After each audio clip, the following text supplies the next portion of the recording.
Good day everyone! Today we will discuss about DC motor, parts and function. A DC motor is an electric motor that can convert electrical energy into mechanical energy. A DC motor is an electric motor that utilizes direct current as energy source. It has two major component parts, namely the stator and the rotor.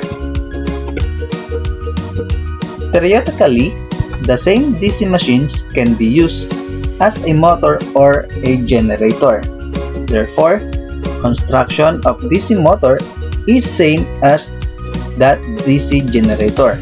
According to fundamentals of law nature of energy, conversion is possible until there is something opposed the conversion.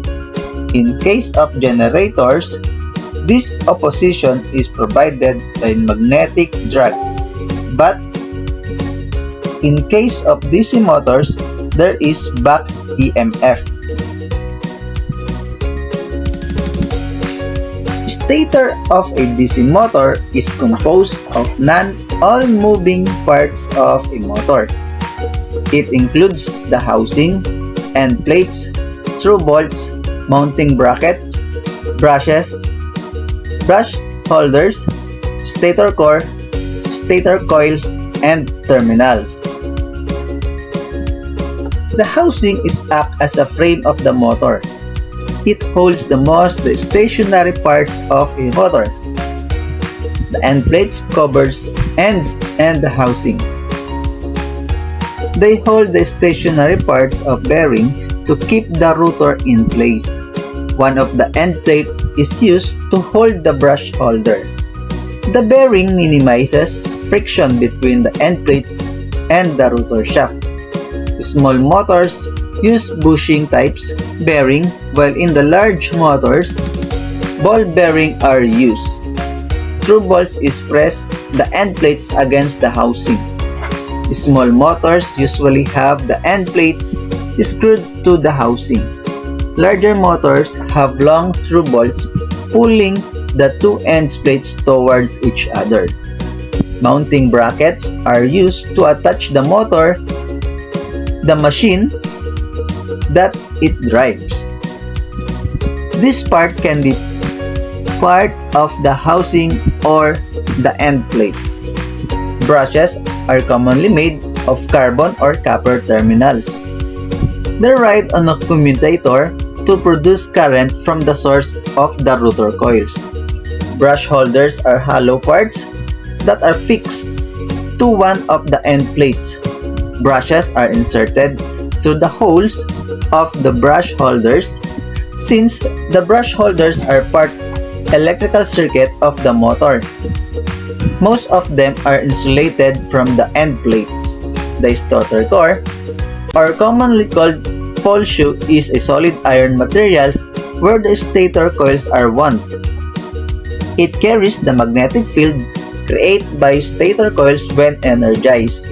The number of stator core determines the number of poles of the motor. For a two-pole DC motor, there are two poles in a stator.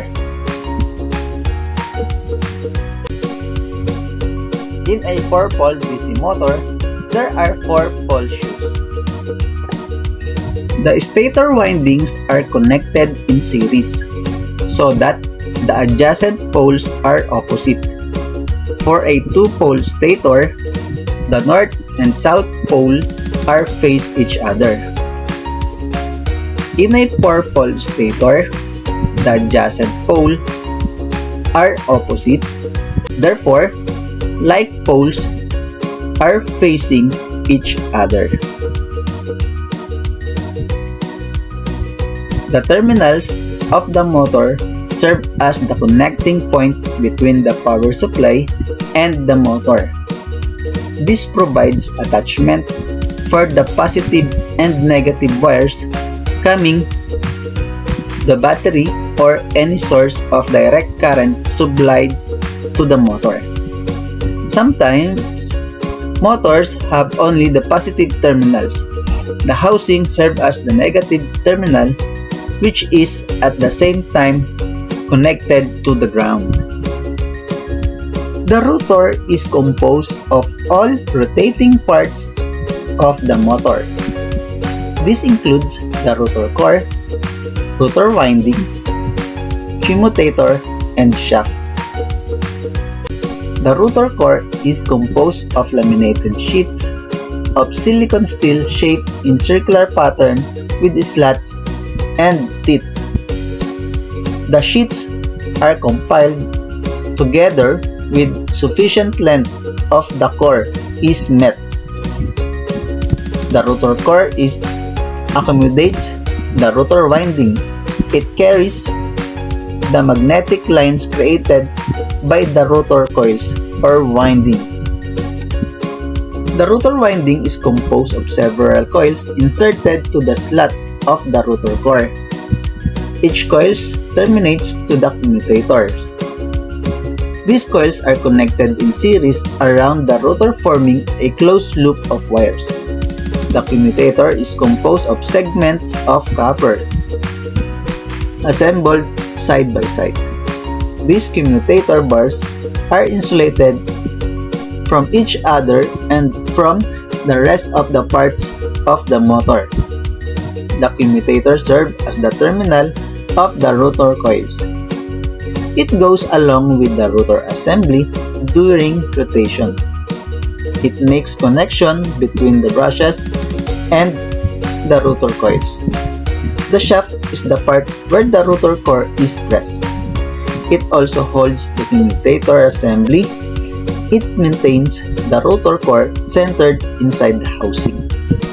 There are two conditions that need to be present in order to run a DC motor. In operating principle of a DC motor, there must be a stationary field magnet. There must be another magnet that will react with that field. This magnet is called armature. The field magnet must be strong enough to initiate movement of the armature. The field magnet must be in pair, that is, either by 2 or 4, etc. This pair of magnet is called poles. The minimum number of poles is 2 and commonly at even number. To easily understand the operation of a DC motor, you must remember the principle of attraction of unlike poles of magnet and repulsion of like poles. When the motor is energized, the magnetic field created in the stator core, the rotor, as well being energized, will also produce its own magnetic force. This magnetic force will react with the field magnet in the stator, causes the rotor to rotate.